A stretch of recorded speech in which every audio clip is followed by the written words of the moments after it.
Welcome to Bankless, where today we explore the future of humanity. I think that's what it was. Yeah, that's always been what Yuval talks about, actually. This is Ryan Sean Adams. I'm here in person with my co-host, David Hoffman, Hello. and we are here to help you become more bankless. Guys, we have Yuval Noah Harari on the podcast today, and this was a special episode for us because Yuval was like one of the founding, his book Sapiens was probably one of the founding documents, let's say, for the Bankless podcast. Yeah, that's right. I think there's a lot of just Yuval influence across all Bankless content, I would say. 100%. And like for my own part, his ideas around money being a story, being an intersubjective reality kind of got me into crypto in the first place. He's got a new book called Nexus that just came out. His third book. His third book. Yeah. And so we read that and prepped for this meeting. It's all about information networks and how that is like a superset of the story and the document and ledgers. Stories scaled.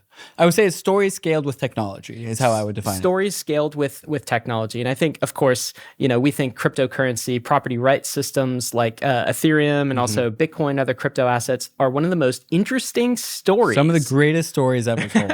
Yeah. A new intersubjective reality. So we got to that at the end, but we really started with his kind of thesis on information networks and what those actually are, the lens of them. He's got an idea of how they could go right and how they can go poorly in a couple different directions. So we talk about all of that. What kind of stuck out for you in this episode? I think the biggest thing is that there's this idea that I think most people share, and I think probably ideas that we've shared on the Bankless podcast, that technologies that help scale information are good, fundamentally good. And we've talked about this most frequently with the printing press. The printing press allowed for data to proliferate, for information to proliferate, and then this created better outcomes, good outcomes. And I still believe that, but Yuval wants to come in and say... He's got a but, doesn't he? Yeah, but first, they make very bad outcomes. And he's also advocating that as we go into like what is perhaps the next version of the printing press, we have the internet now, but now we have this AI thing, which is going to be a very novel, challenging type of information network that first we're going to have to go through the but phase before we come out through the good phase. And that's a nuance that I don't think that we've shared very much on the Bankless podcast before. No, we haven't. We also haven't done an in-person debrief anytime. So that's, of course, the episode that David and I record after the episode. I'm really excited to talk to you about debrief on the couch, all buddy. the content, dude. So if you are a Bankless citizen, you've got the Bankless premium feed that's available for you, and you can go catch that episode now. So I guess without further ado, this is Yuval Noah Harari. But before we get to that, we want to thank the sponsors that made this episode possible, including our recommended exchange to go get your intersubjective reality. To start your crypto story.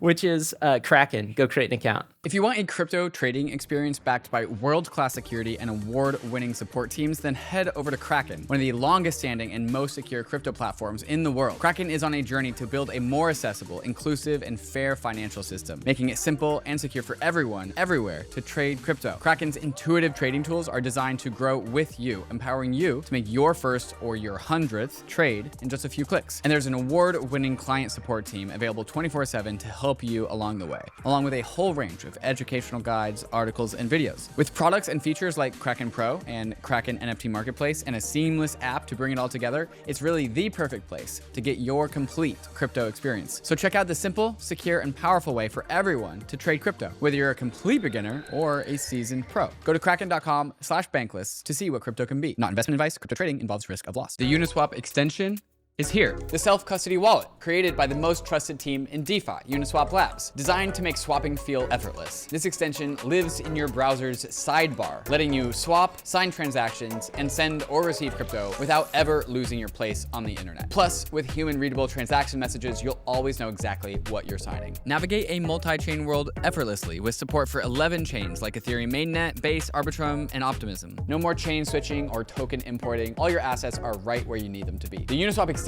is designed to level up your swapping experience with other Uniswap Labs products as well. Easily onboard to the extension using the Uniswap mobile wallet to begin managing your assets across platforms and take advantage of smooth, seamless synergies with the Uniswap web app. So go and download the Uniswap extension today by clicking the link in the show notes. Just another way Uniswap is helping you swap smarter. Bankless Nation, we are very excited to do an in-person conversation with Yuval Noah Harari. He is a writer. He is a philosopher. He is a historian. He's got a new book called Nexus. And I think I got to start. I was telling you this off air, but I got to start by actually thanking you because you've written one of probably the top 10 books for me. And it was actually my entry point into this podcast, into meeting David, into actually starting on my cryptocurrency journey. It was Sapiens. And that book really transformed the idea of money to me, this idea of creating intersubjective realities, the power of myth and storytelling, and just the mental model of human beings as like these storytelling apes was incredibly powerful for me, just like in general. So I want to start by just thanking you and then also welcoming you to Bankless. Thank you. It's good to be here. So let's talk about your newest book. It expands on your last two, I would say. It's called Nexus. And I want to start with the question you kind of begin the book with, and you also conclude it with, which is, if human beings are so wise, why are they also so self-destructive? So I think this is one of the key questions of history and also now of politics. We've named our species Homo sapiens, the wise human, and we are obviously the smartest animal on the planet.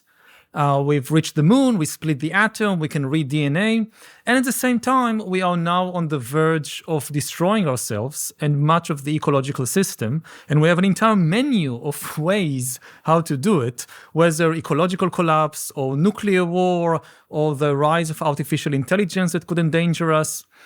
And, in many mythologies and theologies, the answer to the question, why are humans so self-destructive, is that there is something wrong in our nature, which is why we have to rely on some God or some Messiah outside ourselves to save us from ourselves. And I don't agree with this answer. The answer that I present in Nexus is that the problem is not in our nature, the problem is in our information. Most humans are wise and good, but if you give good people bad information, they make bad decisions. They make self-destructive decisions. And what we have seen through history is that the quality of our information doesn't improve over time. Because information isn't truth, and isn't knowledge, and isn't wisdom. And, the truth is a very rare and costly kind of information.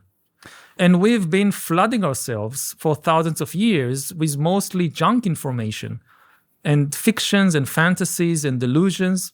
And this is why even very sophisticated modern societies, if you think about the Soviet Union, or you think about Nazi Germany, they were still as susceptible to fall victim to mass delusion as any Stone Age tribe.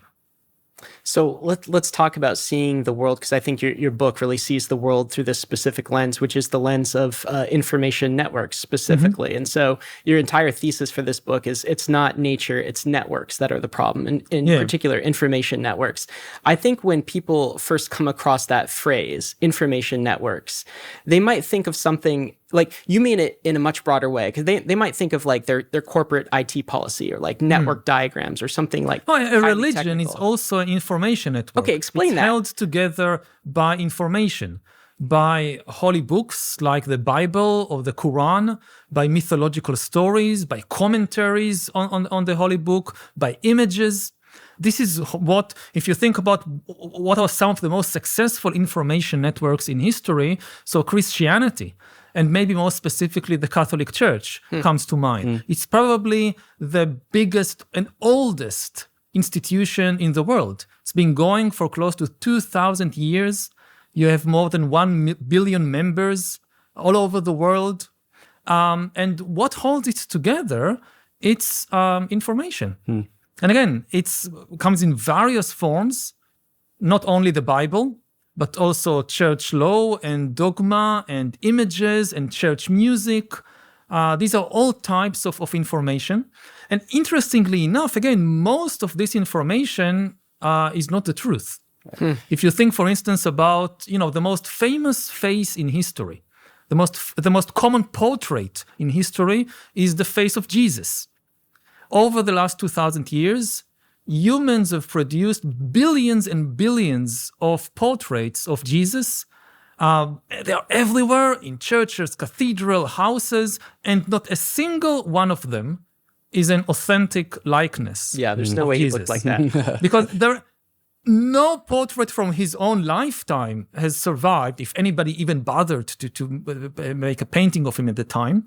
And the Bible doesn't say a single word about how he looked like.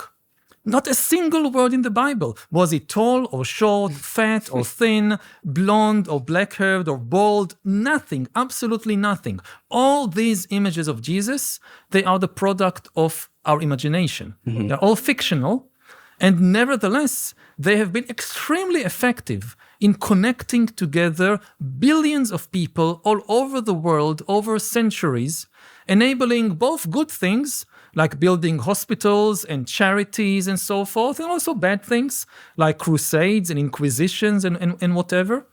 And this is an information network. Let's unpack a little bit the difference between truth and information. Do you see truth as a subset of information? Yes. And information is much grander. Unpack that difference for us. How is there information out there that exists, and then how is that separate from what is true? Well, I mean, there is enormous amount of information in human societies, in nature. The truth is a very, very small subset of that information. Most information in the world doesn't even attempt to tell the truth. I mean, the truth is something that points at reality, something that tries to point at an aspect of reality. And most information doesn't attempt to do it. The function of most information is not to tell us the truth, but to connect different individuals into a network. Information is connection.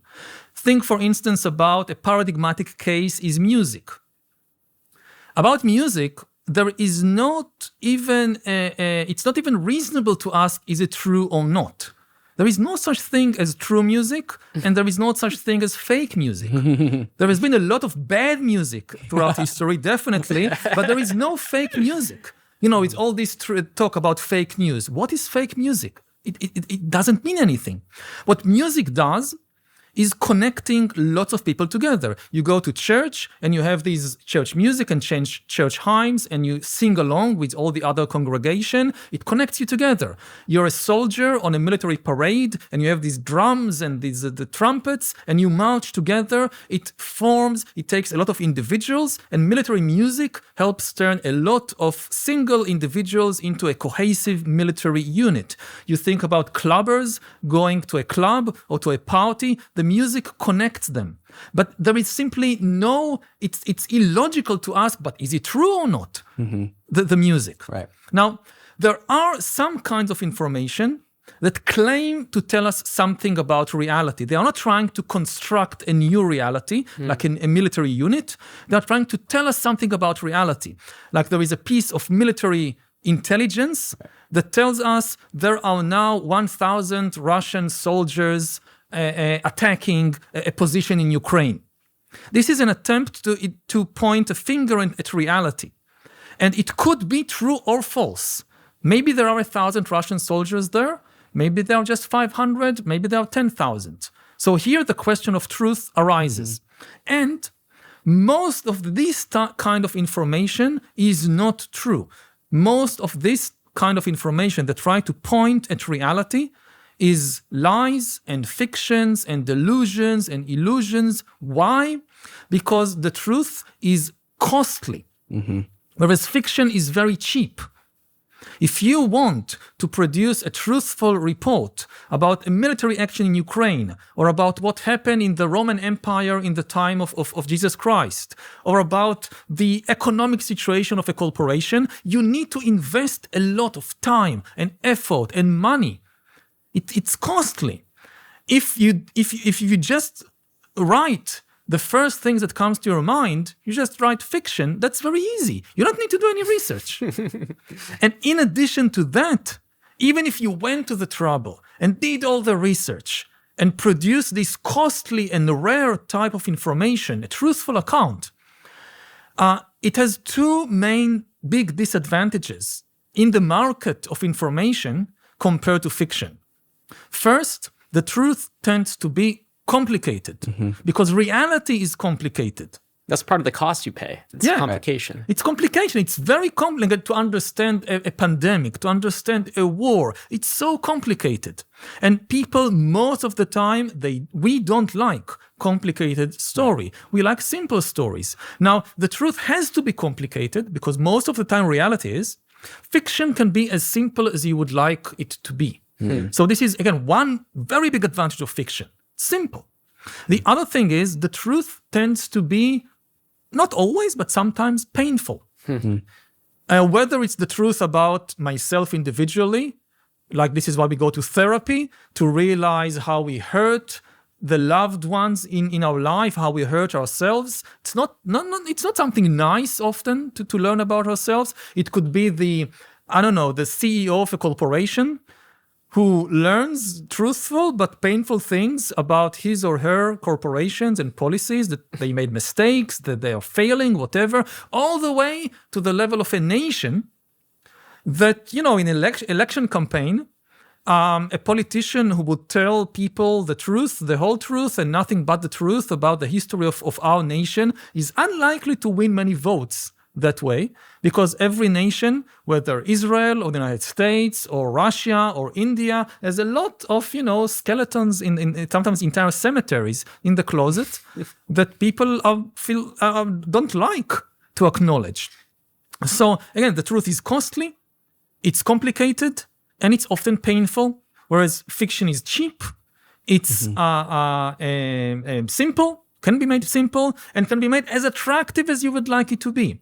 So in a completely kind of free market of information, if you flood the world with information, the truth will not flow to the surface. I'm reminded of Brandoli's law in internet culture, where the bullshit asymmetry principle, it's easier to produce bullshit than it is to produce truth. That's a much more... Brandoli's law. Brandoli's law, yeah. What is Brandoli? A much briefer way to explain what it took like 10 minutes. No. You said it like in I love that. The stories are helpful. It's absolutely true. The idea that there is an economic cost, like almost like a proof of work, a proof of truth to truth, certainly rings true. Okay, so we've got the idea of information. We're separating that from truth. Truth is a particularly expensive form of information, but it's also a valuable form of information. Let's scale back out. Let's talk about information networks, once again.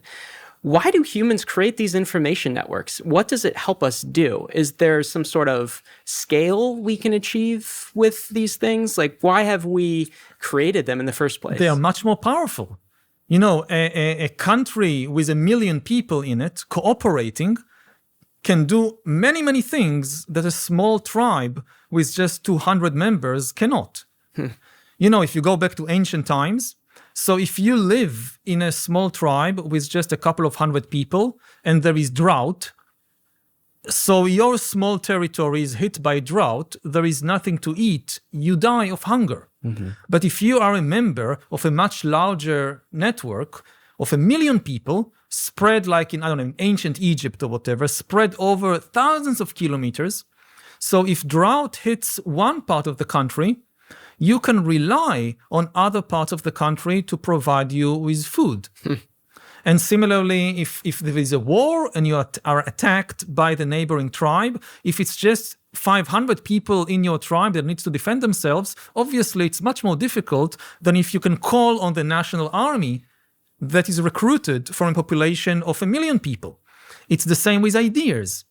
If each tribe is for for itself, then 500 people, every now and then somebody comes up with a new idea which benefits the other 499 persons in the tribe. But if you have 1 million people in a network, there are many more ideas, new ideas of whether new medicines or new weapons that somebody thought about, and you can share this with all the other members of the information network. This is the big advantage of our species.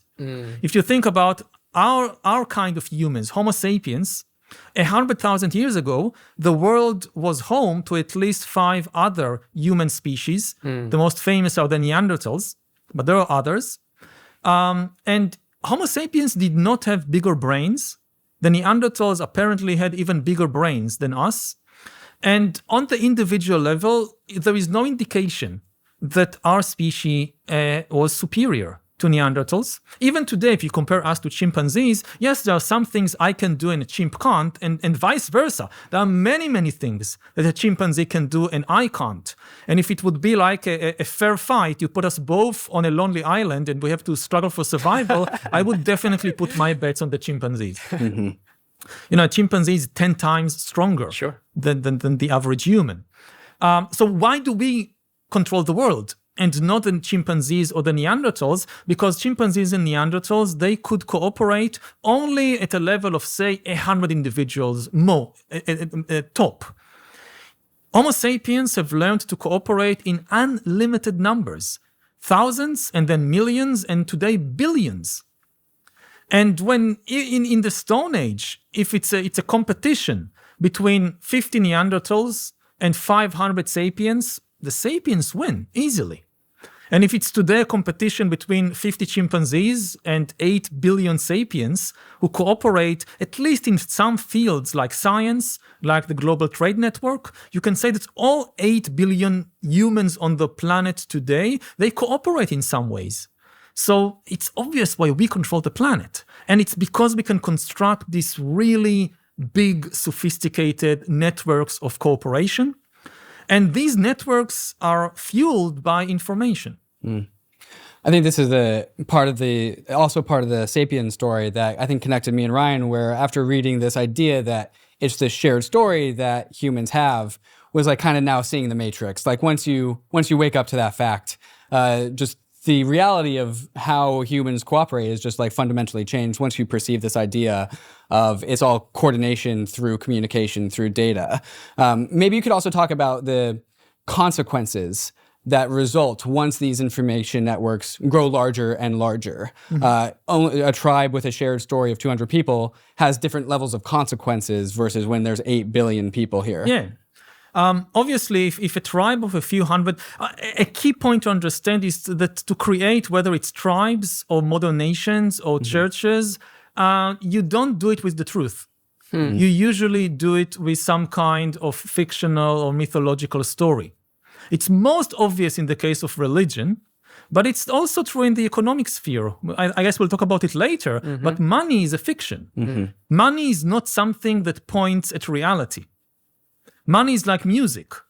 It's a fictional story that as long as many people believe it, we can all dance together to the same monetary tune.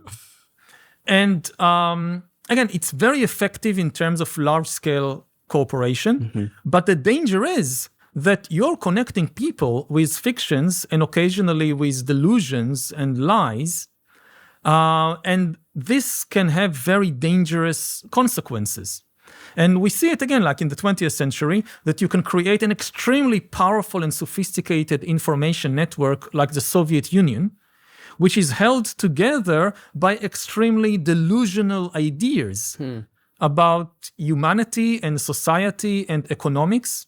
And again, when you have immense power in the service of mass delusion, what you get is things like the gulags and things like an extreme totalitarian system that crushes the spirit and sometimes the lives of hundreds of millions of people. And this has happened again and again throughout history, and we don't see any improvement over time. And we only see improvement in scale. Yes. We don't see improvement in which quality. makes the danger bigger. Right. You know, if a Stone Age tribe had some delusion about the tribal spirit or whatever, so the consequences were limited. Maybe a couple of hundred people could be killed, or there would have been some small-scale ecological disaster.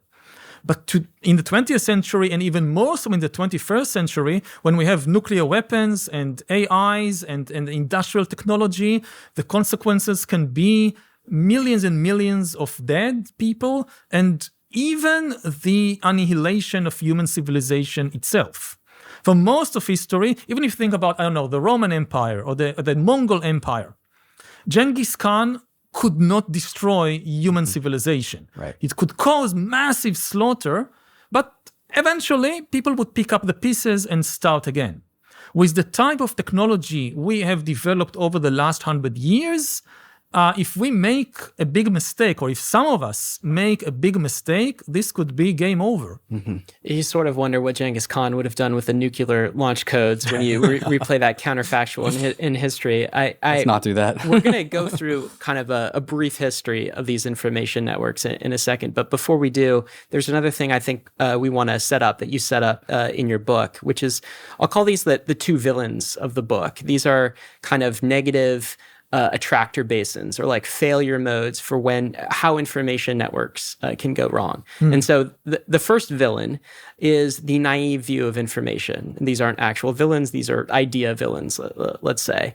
And the second is kind of the populist view of information networks. Let's define both of those things, because I think it's going to be a recurring theme as we talk about the history of these information networks. So what is the naive view of information, and why is it wrong? Well, the naive view, which is kind of the semi-official religion of places like Silicon Valley, is that more information is always good for us. That information is truth, or information is the raw material of truth. So if you just produce more and more information, if you just flood the world with more information, this will result necessarily, inevitably, in a rise in knowledge and wisdom, and life would improve. And this is simply wrong. This is a misunderstanding. As we said earlier, most information isn't truth. So, and again, information in a completely kind of free market of information, the truth is likely to lose to fiction, because fiction has these inherent advantages. It's cheaper to produce, it's more simple, and it's more attractive. And it's no coincidence that, we now have the most sophisticated information technology in history, and people are losing the ability to talk with each other. You look at politics, let's say in the United States, you can disagree about many, many things. But one thing that Democrats and Republicans, I think, could agree on is that the conversation is simply breaking down. That people can no longer agree on even basic facts, that people can no longer hold a reasoned debate and listen to each other. So we have this seemingly paradox that the most sophisticated information technology in history and a breakdown in the conversation. And if you think, this is just unique American phenomena because of this unique social or political condition of the US, no. You see, the same thing is happening in Brazil, the same thing is happening in France, the same thing is happening in the Philippines.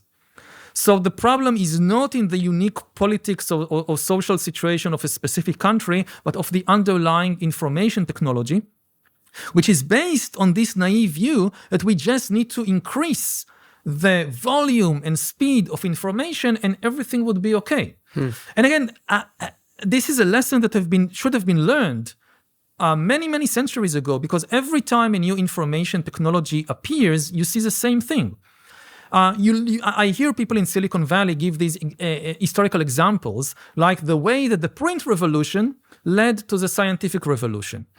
This is nonsense. The print revolution did not lead to the scientific revolution. At least about 200 years had to pass between Gutenberg and his printing press in the middle of the 15th century until you see the flowering of the scientific revolution in the 17th century. What you have in between is a period when Europe is flooded with new information coming from the printing press, but most of it is junk, and it leads to the worst peak of the wars of religion in Europe in the 16th and 17th century, with the 30 Years' War being probably the worst war in European history until the world wars of the 20th century. You see the peak of the witch hunt craze. Witch hunting, which we associate often with the Middle Ages, it's actually a modern phenomena which has a lot to do with the print revolution. Europeans in the Middle Ages didn't care very much about witches. But after print came along, a conspiracy theory appeared that there is a global conspiracy of Satan-worshipping witches which tries to destroy human civilization, and some of the biggest bestsellers of early modern Europe advanced this conspiracy theory. It was not, people did not read Copernicus and with his complicated mathematical calculations about astronomy. This was boring. They preferred, the biggest bestseller was a book called The Hammer of the Witches.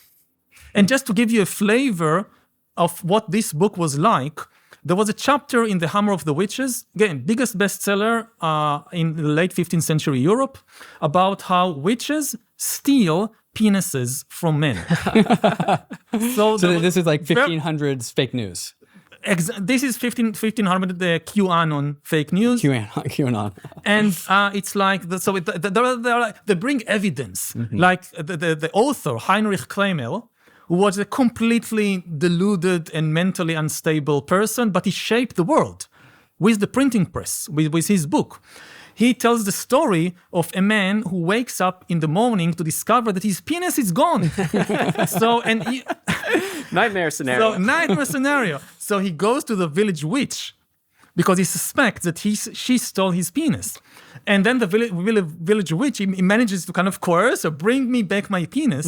And she says, okay, climb this tree and you find a bird's nest at the top of the tree. So he climbs the tree, finds a bird's nest. In the bird's nest, he finds a lot of penises that the witch stole from different men in the village. Of course. And she said, okay, you can take yours. But he wants to take the biggest one.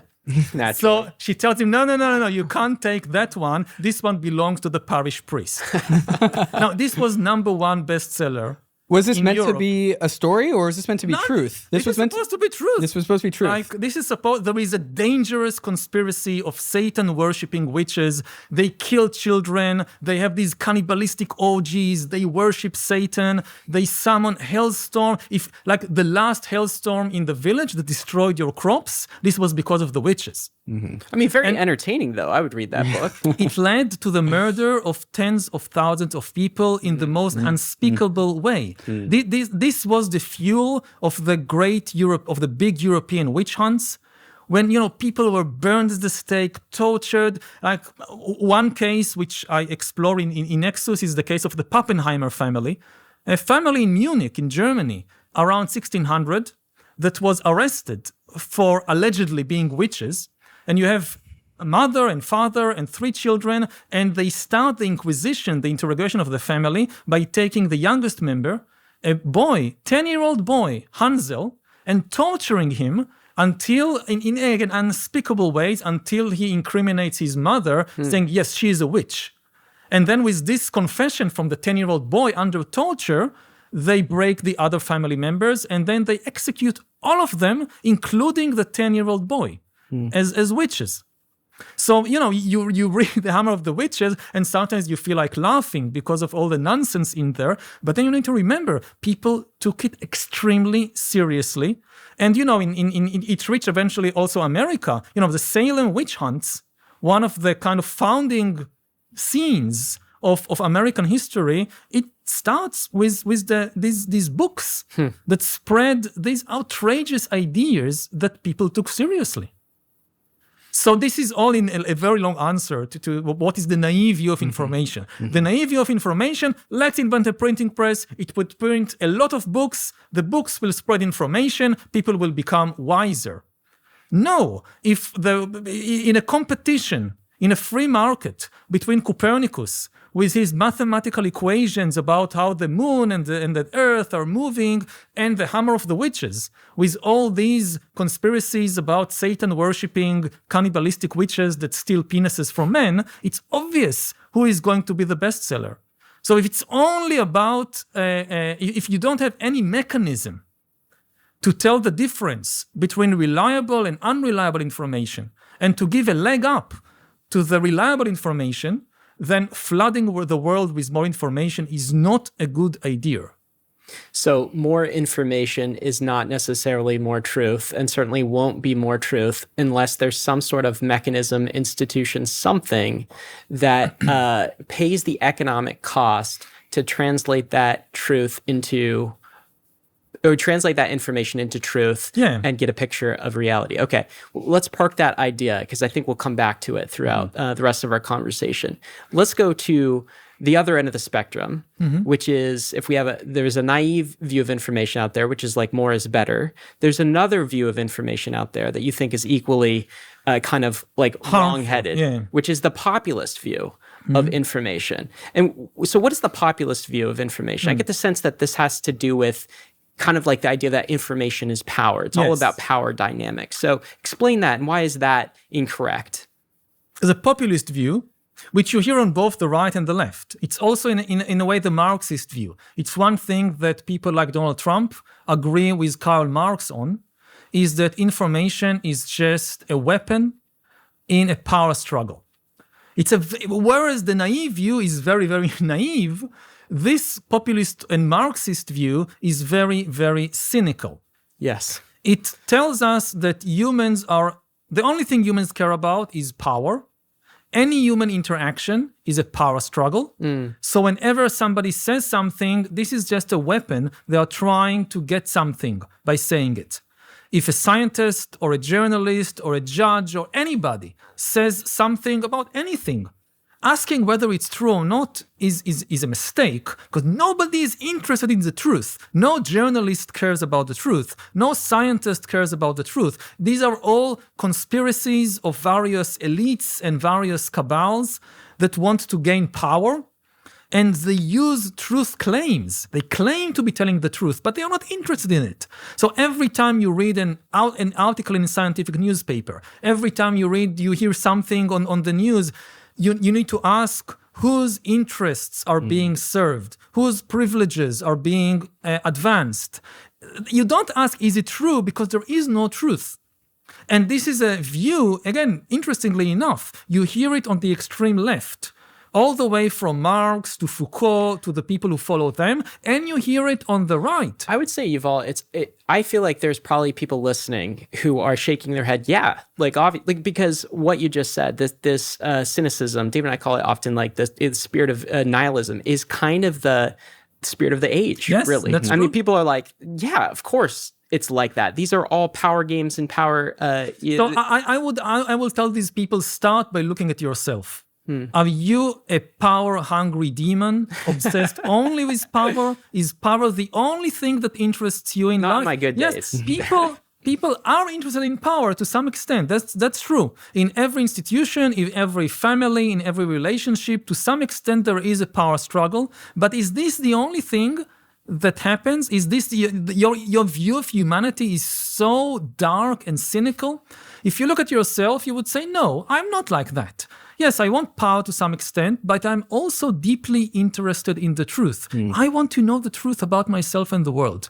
And this is essential for human well-being, for human happiness. You can never be happy if you don't know the truth about yourself, about your life. And starting from there, I think we should be more generous with our fellow human beings, even if they are journalists or scientists or work in some government department. To some extent, they're all like me. They are all interested in the truth. And if you have this nihilistic view that no, everybody is just interested in power, then this leads to societal collapse, because you cannot trust any institution. You cannot trust your doctor. You cannot trust anything you hear on the news. So who do you trust? Like, if everything is just a manipulation to gain power on you, who can you trust? And the idea that I don't need to trust anybody, I just need to be completely autonomous and self-reliant, this is a complete delusion. We are, as animals, we are interconnected. We depend on the rain and the sun. We depend on the plants and the bees and the animals for our food, for our oxygen. We depend on our fellow human beings. If we are injured, we need doctors and nurses to take care of us. When we are young, we need elders and parents and community members to take care of us. This fantasy that I can be completely independent from everything in the universe, no, you can't. And again, this is destructive for our well-being. It doesn't mean you need to trust everybody. Yes, there are power struggles in the world. There is corruption. This is why institutions, we need, first of all, several institutions to balance each other. It's good when you don't have just one newspaper in the country. It's good that you have several independent media outlets that can identify and correct each other's mistakes and balance them. The hallmark of a really good institution is that it has strong self-correcting mechanisms. Nature is built on self-correction. If you think about how an organism functions, how a child learns to walk. So yes, you get instructions from outside, like you make a wrong move, your parents, your elders might correct you, but this can only go so far. Ultimately, you need to be able to identify and correct your own mistakes. You make a step, you fall down, you acknowledge your mistake, you try something else until you get it. Now, if you look at human history, you see institutions with weak self-correcting mechanisms and strong self-correcting mechanisms.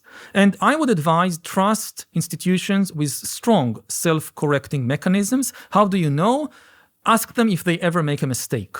An institution that never admits mistakes is a very dangerous institution. Don't trust it.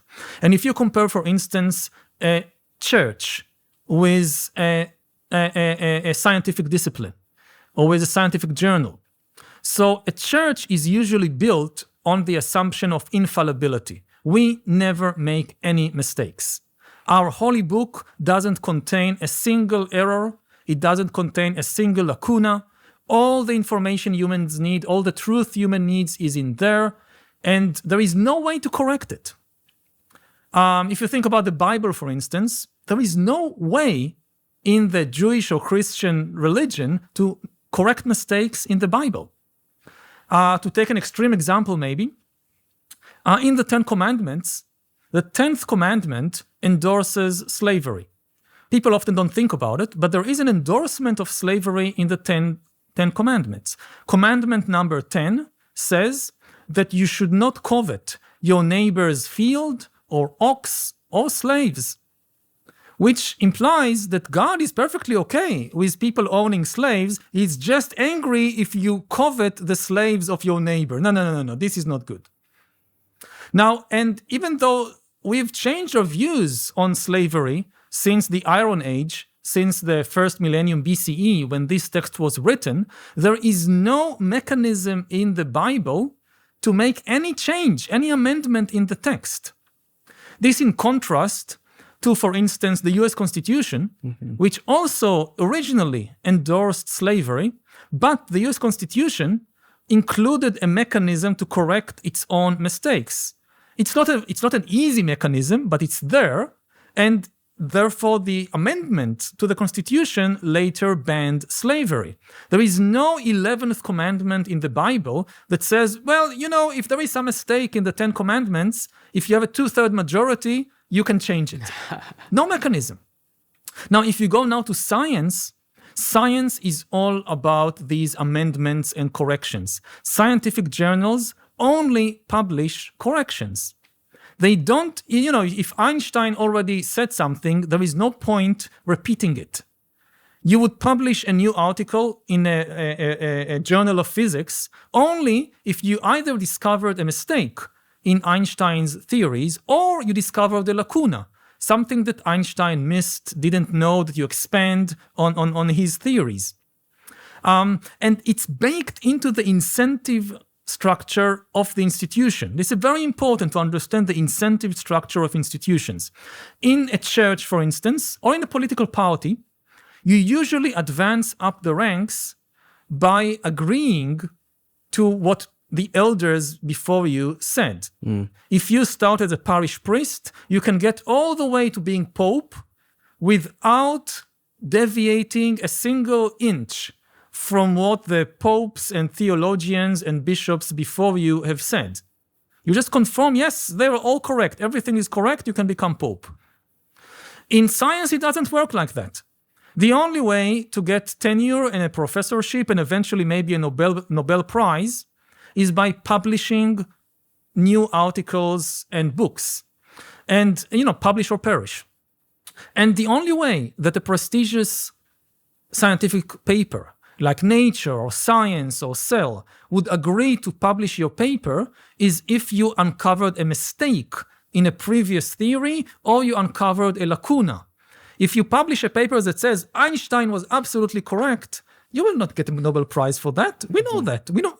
So the basic incentive structure of scientific institutions is constantly putting pressure on the members of the institution to expose mistakes and lacunae in the institution's models and theories. And this is something that gains my trust. So Yuval, the naive view of information that you call it, you're refuting this idea that when we invented the printing press, the commonly understood idea that when we invented the printing press, we were able to produce a Cambrian explosion of information. And that was not the thing. No, we did produce a Cambrian explosion of information. Most of it was junk. Right. Which was not, and it wasn't the new information that brought us to the scientific revolution. No, I mean, to get to Newton, you need these new scientific institutions that took 200 years to form.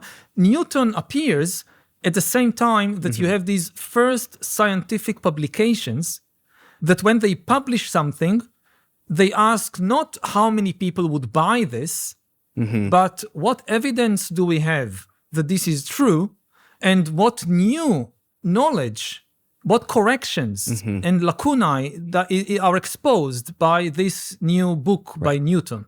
Right. So you're not advocating for more information. You're actually advocating for new mechanisms, new institutions, which is a very hard thing to advocate for. Yes. I think that's been kind of like the big meta problem of humanity since inception, I would say. How do you propose to overcome this problem? How do we invent new mechanisms? Or how have we done it in the past? First of all, we start by having a more accurate view of information networks and of the flow of information in society. On the one hand, we avoid this naive view that we don't need any mechanisms because we just need more information and everything else will write itself from there. And also avoiding the cynical view that, any institution we create, any mechanism we create, it is just going to be this kind of power mechanism to enrich a small elite. So let's get rid of all these institutions and definitely not create new ones. So we need this middle path.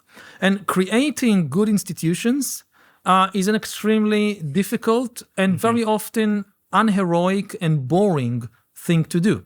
Well, if you think, what are these institutions? So think about, New York City, how it functions. So one of the things that enable New York City to function is the sewage system.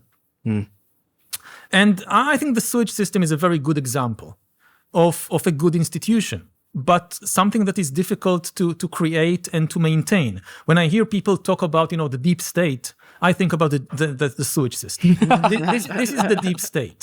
A system of pipes and pumps running under our houses and streets and in the dark and protecting our lives. And also full of shit. And full of shit and protecting our lives. Not glamorous. Not glamorous at all. And where does it start? You go back to London in the 19th century, there is no kind of organized sewage system. And London in the 19th century, maybe the biggest city in the world, the richest, but full of epidemics. Cholera, dysentery. And there was a big cholera epidemic in London in the middle of the 19th century. And people thought it was something in the air. But one scientist, a doctor, John Snow, he thought that it was in the water. Now, how do you decide whether it's in the air or in the water? You can invent all kinds of theories. And John Snow was a bureaucrat. He was a scientific bureaucrat. He said, okay, I'll make lists. He goes around London. Every time he hears about a new case of cholera, he runs to the place and interviews the person, or if the person is dead, his or her family. Where do you get your drinking water from? And he has these lists upon lists of cholera patients and the source of their drinking water. And based on this very patient and boring and bureaucratic work, he manages to identify a certain pump in Soho, in the center of London, as the epicenter of the epidemic. Most of the cholera patients, one way or the other, they drank water from that well, from that pump. And he convinces the city officials in London to shut down the pump, and the epidemic stops. And then they inquire further, and they discover that somebody dug a cesspit a meter away from the well of drinking water, and sewage from the cesspit was seeping into the drinking water. Mm-hmm. And today, if you want to dig a well or a cesspit in London, you have to fill so many forms. You have to go to this government office and fill these forms and get these permissions, and there are inspectors and whatever. And this is bureaucracy, and it saves our lives. Sometimes. It sometimes also, can kill us or make our life miserable. But without a functioning, and it's a huge system. You have so many thousands of engineers and workers working there under the ground in fixing and discovering leaks in the sewage system. And they need to get paid. So you need accountants to make sure that they get paid, and you need tax collectors, because where do you get the money to pay all these sewage workers? Mm-hmm. And this is an institution. It's not glamorous. Part of our problem, I think, is with art. Artists love mythology. They hate bureaucracy. Mm-hmm. If you think about, all these Marvel superhero movies, so it's basically mythology. It's heroes and gods. When was the last time you saw a Marvel movie about bureaucracy? Like a super accountant that defeats the bad guys by forcing them to fill all these forms and discovering tax evasion and whatever. Mm-hmm. It's very difficult to create a good movie or TV series about bureaucracy. Because really, biologically, if you go back to the Stone Age, there is no bureaucracy, there are heroes. Mm. If you live in a small tribe in the Stone Age, so you have heroes, the people who kind of fight against the other tribe, or who kill the mammoth in the last hunt, and you have the guardian spirits, the gods, and this is the center of the mythology. And we carry millions of years of this baggage of hero worshipping. And in the Stone Age, there were no bureaucracies. These are a very, very new creation. So we are not programmed to be interested in it, even though if you live in a modern society, then bureaucracy has a much bigger impact on your life than these superheroes. Mm-hmm. If you think about, the government budget, what an important thing the government budget determines what the quality of the healthcare and education and the roads and the bridges. And when was the last time you saw a TV series or a movie about the government budget? What's so interesting, I think, about that story of the bureaucrat who figured out the epidemic outbreak is it sort of demonstrates what you've been talking about, which it would have been very easy for that bureaucrat to read The Hammer of the Witches, and we saw this epidemic outbreak and just say, oh, there's more witches to burn. Let's find the witch and burn her, and the epidemic will be over. Right. He did the costly thing of actually finding out the truth and figuring out what reality is, and we all reap the benefits of that. So as we're going through the rest of this conversation, I feel like there's one thing that your books often do for me is like they unlock mental models. And so we've got a mental model of the naive view of information. The thing that maybe starts to solve that is self-correcting mechanisms. So we've got that piece. And we've got another mental model of the populist view of information, which is too nihilistic. It's too cynical. I mean, look at what we've created. If that was true, we could never have a city like New York City or a nation state. So that clearly also can't be true. Now what I'd like to do is go through back in history. And you said one of the things earlier in our conversation that one of the most useful things we can actually do is understand our information networks. Mm-hmm. So I want to go back in history so that we can anticipate and take some lessons into the next information network, which is basically the network that we're living in, the computer age. Yeah. But before we get there, let's do a brief history of information networks. Mm-hmm. And for me, there was a game, Yuval, I used to play all the time. It's called Civilization. Oh, yeah. Okay? I don't know if you've ever played this. Yes. Basically, you start with some land and some resources, and your civilization has to unlock a tech tree. And so at each stage of progress, you might unlock something like mathematics. And mathematics leads to physics, and that eventually leads to, nuclear reactors and that kind of capability. And that's sort of how I see, that's my mental model for your books. It's basically like you're talking about these information network upgrades that humanity has unlocked to allow them to coordinate and scale civilizations. So let's talk about the first. And this was kind of in your book, Sapiens, really, which was like the original Homo sapiens technology that came about through language. And that is really the story. Yeah. Is the original information network that set our species apart from the Neanderthals and the chimpanzees and the entire animal kingdom. When did humans start telling stories? We don't know for sure, but the evidence points at around 70,000 years ago, 60, 70,000 years ago, that we start seeing larger numbers of Homo sapiens cooperating. And at the same time, we start seeing art, new kinds of art like cave paintings. And we start seeing evidence of religion like complex burials. And we don't have any written evidence, of course, so we are not sure. But before about 70,000 years ago, there were Homo sapiens, but like Neanderthals, they only cooperated in very small groups, like 50 people. How do you know that? From archaeology.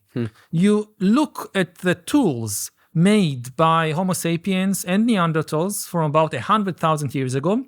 You see that the tools are mostly made from local material. Material from, like, you find a stone knife, it's made from locally available stones. But then 50,000 years ago, in Homo sapiens archaeological sites, you start seeing tools that are made from stones and seashells and other material from hundreds of kilometers away. With seashells, it's easy to know what and like you find an archaeological site in the center of Europe, and there is a seashell from the Mediterranean. But today, with advanced chemistry, even if you find like a flint knife, you can tell exactly where the flint was sourced. And you see that it's sometimes sourced from 300 kilometers away, 1,000 kilometers away. So this indicates some kind of trade or exchange between different human bands. Now, how do you exchange or trade flint with people you don't really know, people from another band?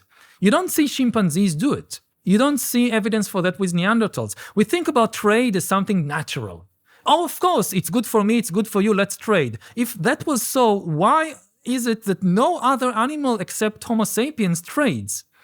Because interest is not enough. You need trust.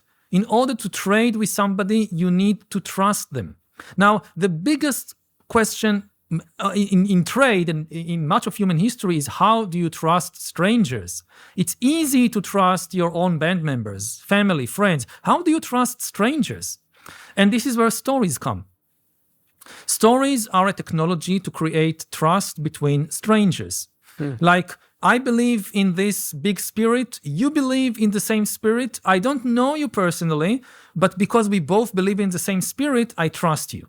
And how do I know that you believe in the same spirit as me? Maybe you have some kind of distinctive headgear that indicates that you believe in the same spirit as me.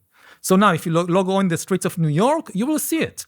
People going with different funny hats, and the hats telling like two Jews that never met in their life, they immediately know, oh, he's also Jewish. Why? Because he has the same funny hat that I'm wearing. So I can trust him or her, which means that there is a basis also for economic cooperation. And it's no wonder that, you look at the American dollar, it's not the Stone Age, it's also the modern era. You look at the US dollar, what's written on it? In God we trust.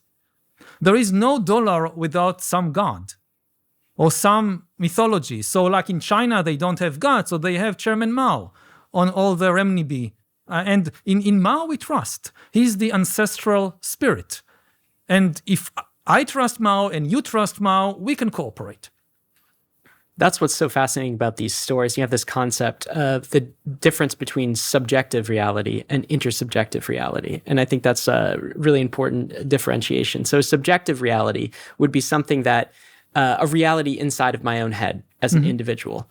But what Homo sapiens does, what we do as humans, is we create these intersubjective realities, these stories that we share and we all believe collectively together.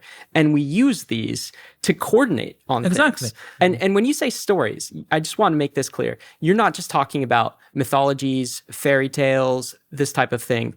You think of like a corporation is a story. Yeah. Money, as you were talking about earlier in the episode, is also a story. Yeah. Why? Because it's an intersubjective reality. We all believe the dollar is valued at whatever, CPI, the price I can purchase this basket of goods for, because why? We all believe it. Yeah.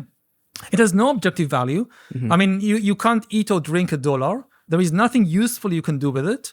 But as long as everybody trusts it, you can go to a complete stranger and give them a dollar bill and get a piece of bread or an apple that you can eat. And, you look at the United States today, and one of the last stories that still connects everybody is the story of money. Democrats and Republicans can hardly agree about anything, but they still use the same money. And they still use the same price system.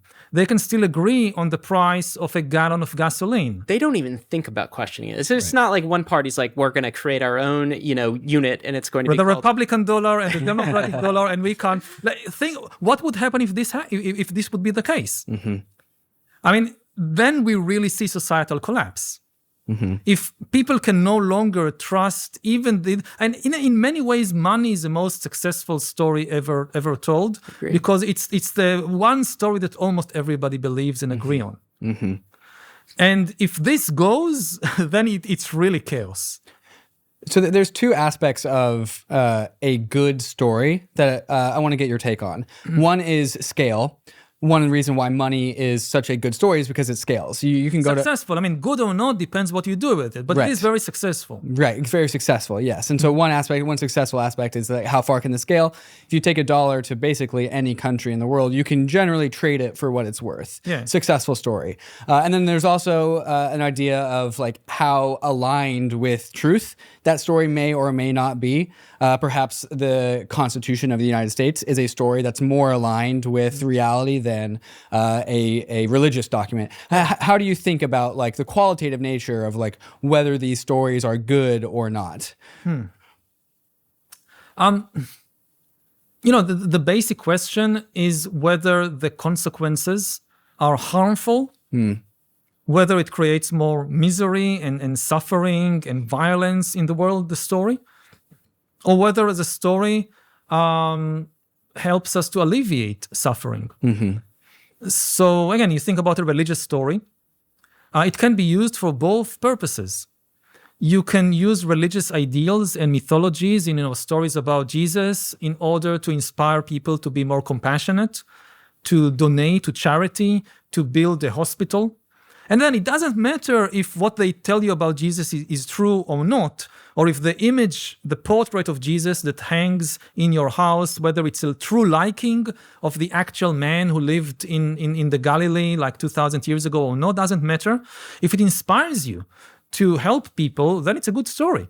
But you can use exactly the same story to start a religious war, to persecute minorities, to start an inquisition, a witch hunt. And then that's terrible. And the story can go both ways.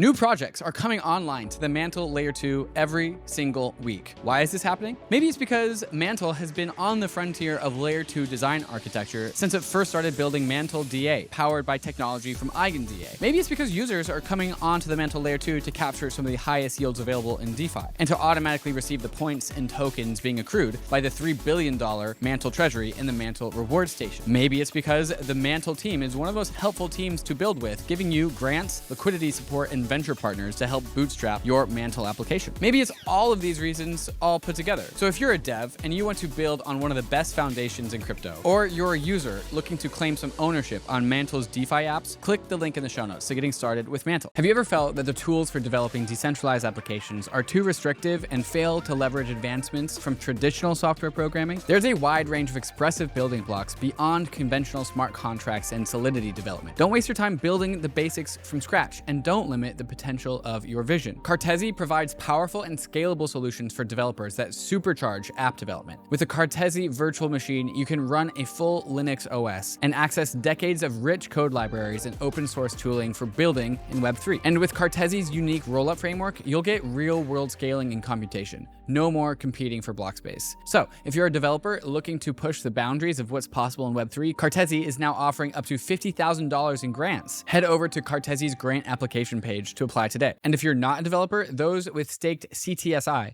can take part in the governance process and vote on whether or not a proposal should be funded. Make sure you're vote ready by staking your CTSI before the votes open. Launching a token? Don't let complex legal and tax issues slow you down. TOKU provides specialized support to optimize your launch and ensure that you as a founder and your team and your investors get the most tax-efficient outcomes. The TOKU team understands the crypto space inside and out and will ensure your token launch is fully compliant while maximizing tax efficiency. TOKU can connect you with the best attorneys if you need them to make sure that you have the best advice, and TOKU can help to optimize your taxes so you pay the least possible amount of taxes while still maintaining legal compliance. With TOKU's guidance, you can concentrate on building your company while TOKU handles the logistics. Token launches don't have to be complicated. Talk to TOKU today to get a free initial token valuation.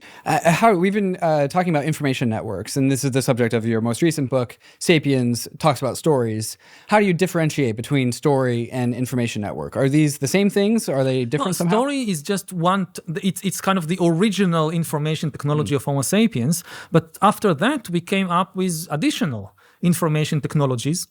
For instance, the written document. Oh, we're ready to unlock the next the next step in the tech tree then, which is the document. So we had stories, and that was fantastic. And then when did sort of, I guess, the written story or the written word come about? When did we first see that? The written word appears when human societies grow big and there is a lot of boring information that doesn't fit into the kind of mold of stories. And this is something like taxes.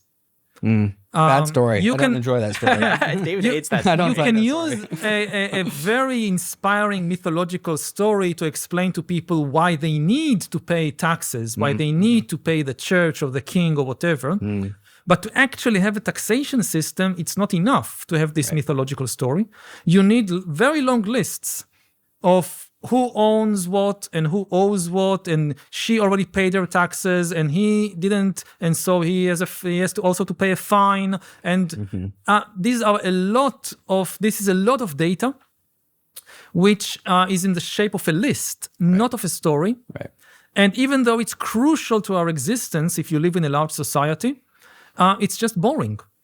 It's boring as in, I'm sometimes thinking something objective about the way the human brain functions.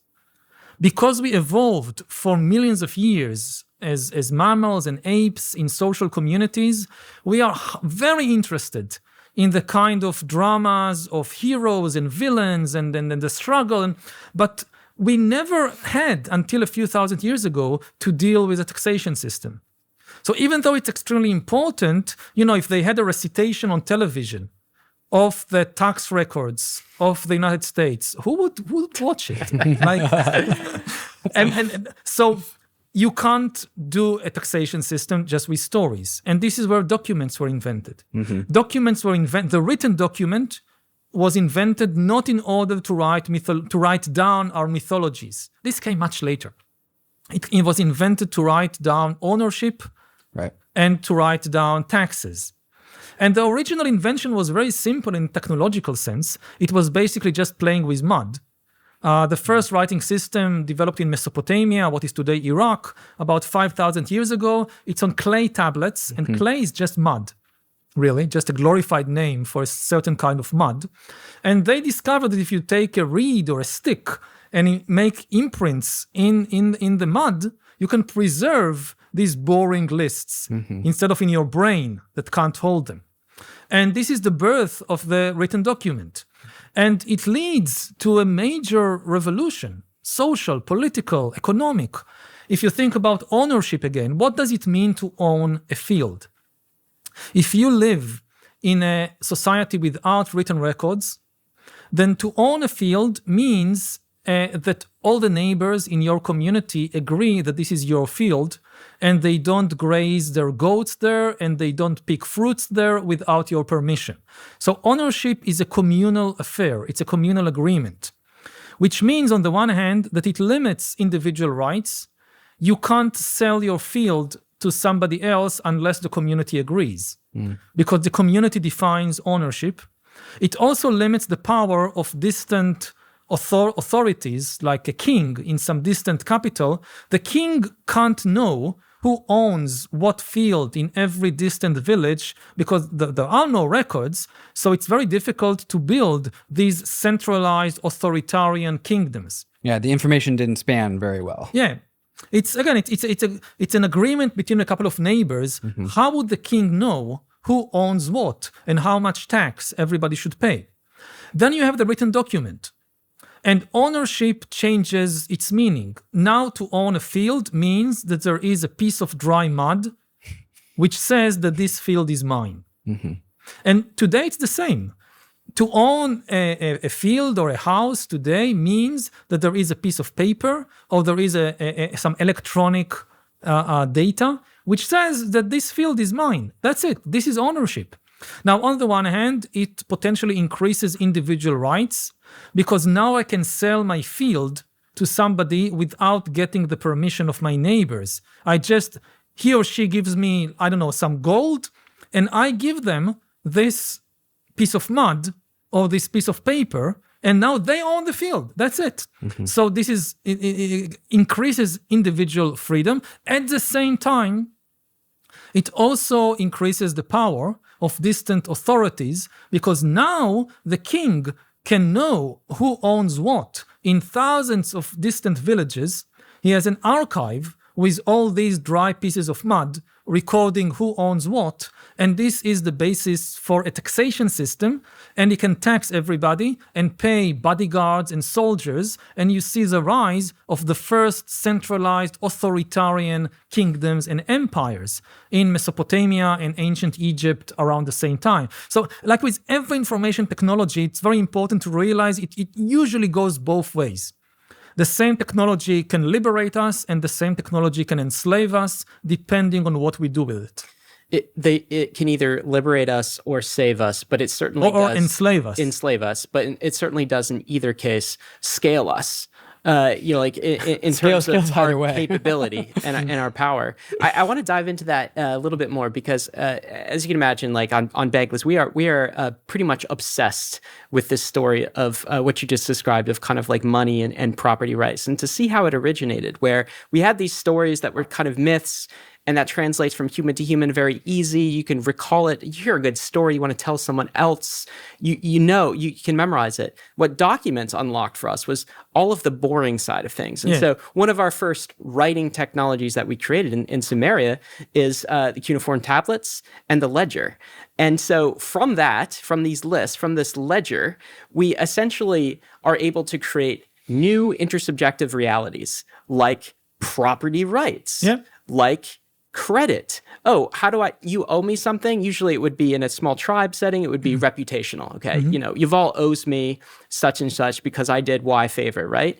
But now we can record this sort of ownership in some sort of centrally managed bureaucratic ledger. And that indeed is incredibly important. I think one example of this that I loved from your book, and I'm wondering if you could kind of share the story here, is the old Assyrian documents. Okay, so they would literally, and this is an example of taking an intersubjective reality and translating it to some physical form, but they would have debt tablets, would they not? And if you pay your debt, they would actually like break the tablet. Yeah. How did that work? What's that? So if you took a loan for somebody, then your debt is that there is a clay tablet that says you own that person at 10 pieces of silver. And this is the debt. The debt is this clay tablet. And if you pay back the loan, then in old Assyrian dialect, they would say that the document is killed. The debt is killed. And they would actually physically take the clay tablet, which records the debt, and break it. And so the debt is now dead. That's over. No more debt. Now, what happens if the dog ate the debt? Like an Assyrian merchant kept your debt, this clay tablet, in his house, and the dog came and ate it. It also died. That's it. There is no more debt. And what happens on the other hand, if you repaid the loan, but for some reason you forgot or you couldn't break the document, then you still own it.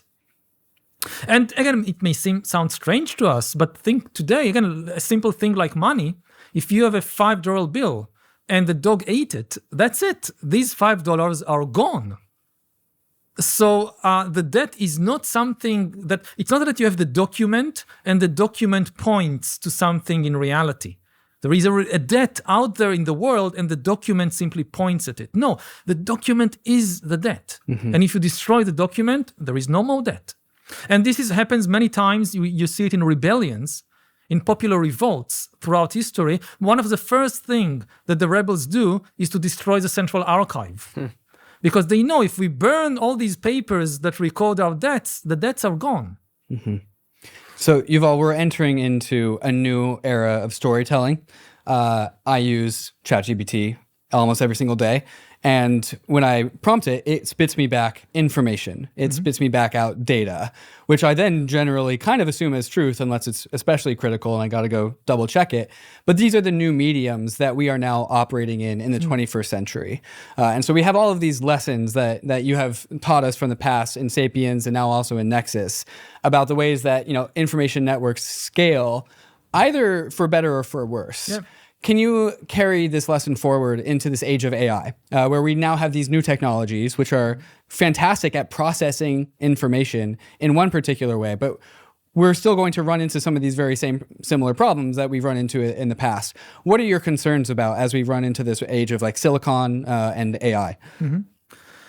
Well, the key thing to understand about AI, it's the first technology in history which is not a tool, it's an agent.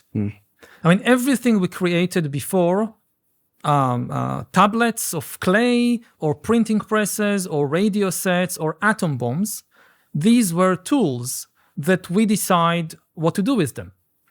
AI is not a tool. It's an independent agent.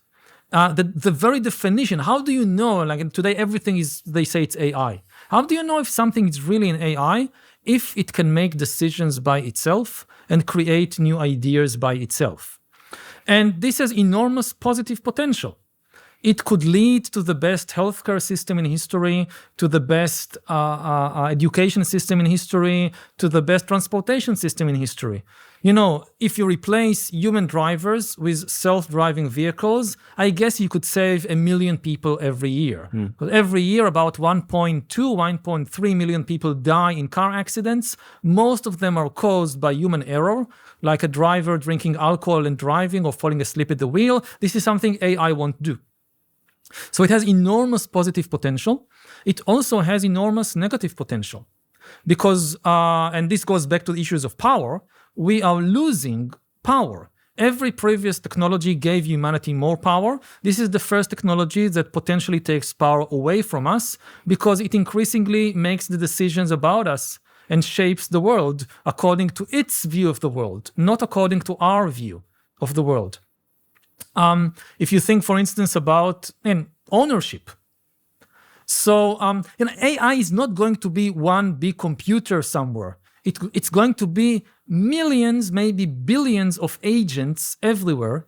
Think about millions of AI bureaucrats in every government office and corporation and university and whatever. And these AI bureaucrats making decisions about us. So what does it mean that I own a house? It means that some AI says that I own the house. How does the AI decide whether I own it or not? I have no idea. Part of the problem with the rise of AI is that, and again, I'm not talking about this Hollywood science fiction scenario of robots shooting people. It's about the AI in the government office or in the corporation that decides who owns what. And it will be increasingly difficult for human beings to understand how the AI decides things because it's inherently an alien intelligence. The acronym AI, it traditionally stood for artificial intelligence, but I think it's better to think about it as alien intelligence, not alien in the sense of coming from outer space. Alien in the sense that it's makes decisions and creates idea in a fundamentally different way than the organic brain of human beings. It can process immense amounts of data. It can think on a mathematical level, which is simply impossible for human beings. It's relentless, it's tireless, it never needs to rest or to sleep or to go hang out with friends. If you think about the financial system, for instance. So this is the playground, the ideal playground for AI is finance, because it's a purely informational and mathematical realm. In self-driving vehicles, every year they say next year, and it's still not coming, because it's very difficult for an AI to interact with the massive physical reality of a New York street. Very difficult. But the New York Stock Exchange, it's perfect for AIs. It's just data. Data in, data out. So what happens when AI takes over finance? What happens if, which is happening all around us, what happens if it starts creating financial devices that no human being is capable of understanding because they are just mathematically orders of magnitude more complex than the human brain is capable of handling? So again, it's not necessarily bad, but it means that we are losing control. We are losing, if today, I don't know, maybe 1% of humanity understands the financial system, and I think this is a huge overestimate, in 10 years, it could be zero.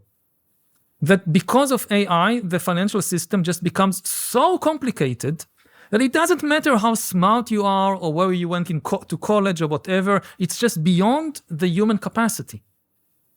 You talk about some of the downstream effects that we've seen in the early stages of these AI agents and making decisions for us. And of course, in the other previous manifestations of information technology like stories and writing, it was all human to human making the decisions in the network.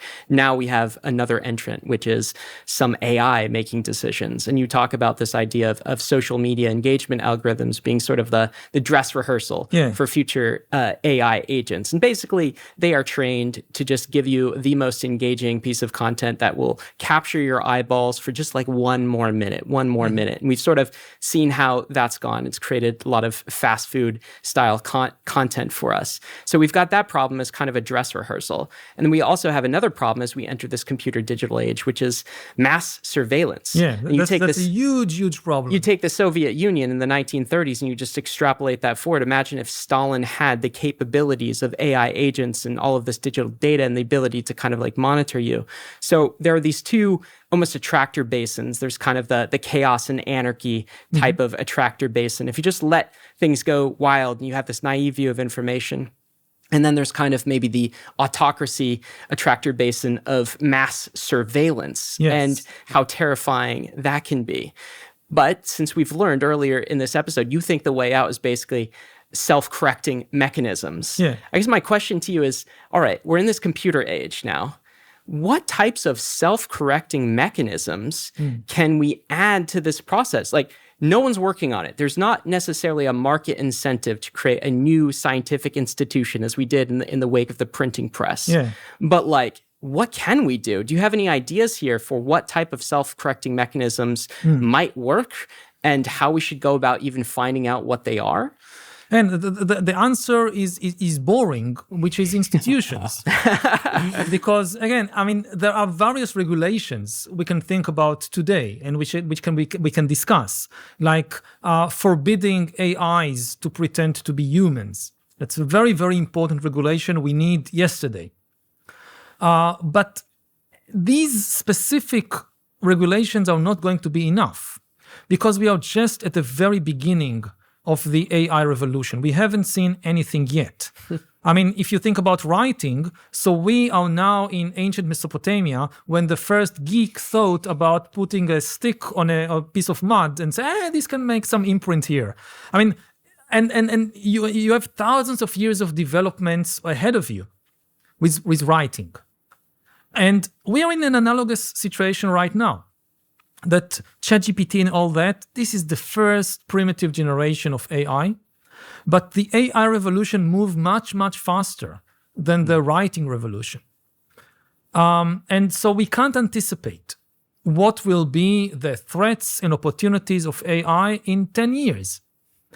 So we need living institutions staffed by the best human talent and also the best cutting-edge technology that can understand the new threats and opportunities as they develop and react to them on the fly.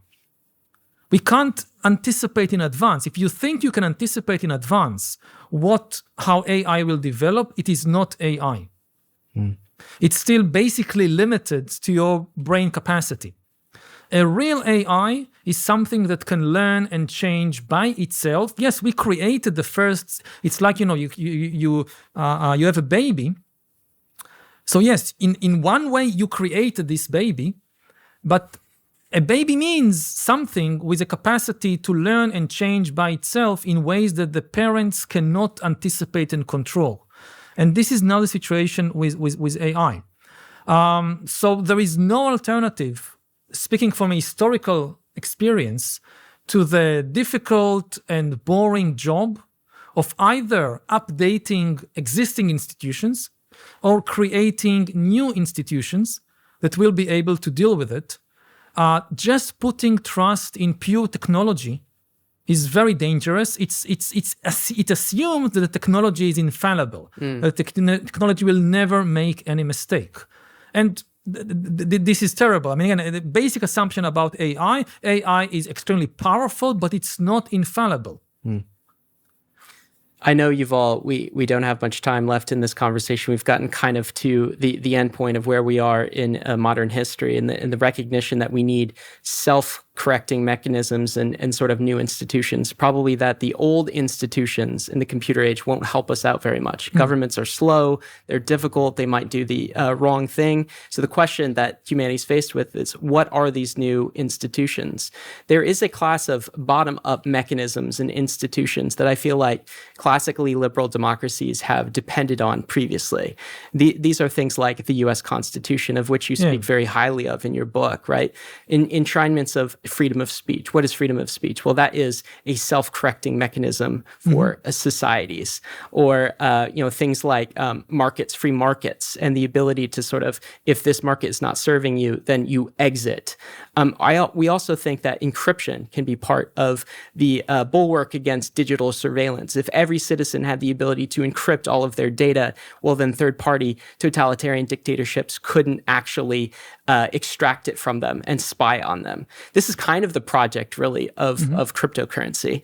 And what we think we're doing with Ethereum, Bitcoin, these other things, is creating decentralized currencies, decentralized property right systems, ledgers that can be another avenue to express this self-correction mechanism into the future and into the digital age. I know you're not an expert on that entire project, but what do you see in the potential of cryptocurrency, at least at this point in time? It certainly is, I think you would acknowledge, an interesting intersubjective reality. The way that Bitcoin has grown from nothing to, $1.3 trillion today. But what else do you see as the potential here? I think the key 2 points is to keep the humans in the loop and to avoid this kind of trench warfare mentality that you see. And this is because of the type of information network that we now live in, that almost every important subject very quickly become politicized and polarized, and you have to immediately decide I'm for or against it, and have very strong views and like fortify your position, and it's trench warfare. And my basic view is I don't know yet. It's too early. It's definitely a very powerful new tool that we have with cryptocurrencies and blockchain and so forth.